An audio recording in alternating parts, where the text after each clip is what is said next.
Hi hello' মোৰ অসমবাসী ৰাইজ ভাবিলোঁ আজি এটা মিনি ব্লগকে বনাওঁ, কিন্তু হিন্দীত নবনাওঁ। এতিয়া মানে অসমীয়াতে বনাম। আৰু এতিয়া বা ঘৰলৈ যায় ভণ্টি আৰু খুৰী আৰু খুৰা, ময়ো যাওঁ।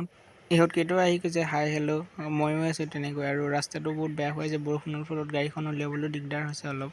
এতিয়া আমি কৃষ্ণক আহি গ'লোঁ ট্ৰেইন ষ্টেচনলৈ। এতিয়া আমি তিনিজন পিছতে পৰিয়াললৈ মিঠাই আগৰ ওচৰলৈ যায়, যিহেতু মিঠাইও লৈ লৈছোঁ অলপমান। মিঠাই লোৱাৰ পিছত আমি ট্ৰেইন ষ্টেচনৰ ফালে আহিলোঁ। আৰু এতিয়া এইখন হ'ল আমাৰ লখিমপুৰ টাউন। ইয়াতে পুলিচ খুৰা বাই বাই, আমি ফুৰিব যাওঁ, এনেকৈ কৈ আমি এতিয়া ট্ৰেইন ষ্টেচনৰ ফালে আহিলোঁ। পিছে মই নাযাওঁ, ভণ্টি আৰু খুৰীহে যাব বাৰ ঘৰলৈ।